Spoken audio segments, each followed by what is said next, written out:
Salamu alaikum bandiraɓe musidɓe tedduɓe heeɗiɓe yeeɓiyankoɓe meɗen kolongal computer média DK TV on calminama on beltanama on mbiyama koroɗon e jaam machallah ndeysaan hande o noon jiɗɗen arde ko yewtere men wiyetede debbo e nder galle yewtere debbo e nder galle noon hande ko jiiɗo mbaji jiɗɗen arde en jii hande kiiɗo nguleyki wonaki en jii hande oɗo temps gonaɗo wadde hande o alay sago jewten hen woni holɗum en jii ne waɗi yummiraɓe ko amɓe ne waɗi mawɓe ndeysan ɓe cellani mawɓe fotɓe wallede mawɓe fotɓe takkede mawɓe fotɓe yurmede kono ndeysan eɗen gandi hande ɗum ɗo wona ko weeɓi yettade mawɗo o waɗandemo ko foti wonde ko walla dandude cuulel ngel ɗum fof holko tagar ɗum ngamela so woni an debbo ka gamɗo wonko ganduɗa ko tampere tan addata kala ko poɗɗa ƴewde kala ko poɗɗa sodde ko ganduɗa aɗa sohla ɗum sa wottima bandiraɓe so ɗum gila suba mawɗo oɗon jooɗiɗo e galle mo ganduɗa wawna hoore makko hay dara kiiɗo ngulehi omono wadda e muɗum ya gatta omono forodo e kiiɗo ngulehi holno poɗɗon waɗande ɓeɗon mawɓe bandiraɓe woto an leppin morceau ji ma ƴeew melfeji ma coton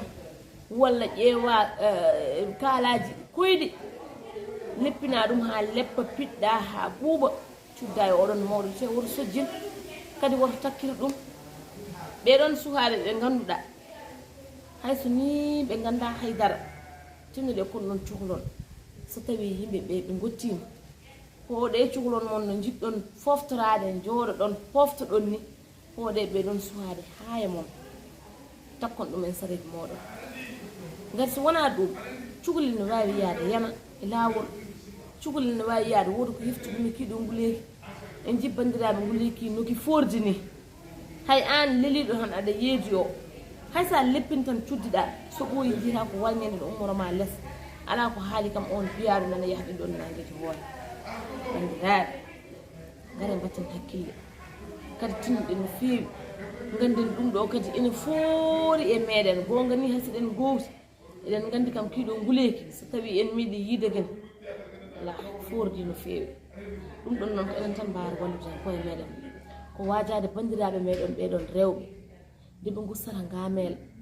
e nelde sukaɓe ɓe deɓe gussata ngamela ɓe wasde takkade mawɓe ɓe ɗum ɗon foof ene jeeya ko tampinti wadde bandiraɓe ko jiɗon mbadi hande jiɗɗen arde e wossodirde miijoji koye ɗo e kolongal computal média TV DK TV eɗen gandi noon computal kolongal média TV walla mbiyen DK TV eɗen gandi ene waɗa hen ko heewi ene waɗa jewte kewɗe ene waɗa compute uji kewɗi kala kadi joguiɗo publicité ji mum mo ganduɗa ene wawi ɗum addude ɗo e kolongal computal média TV eɗen gandi ɗum foof ene doga ɗo en numéro o noon ko 77 448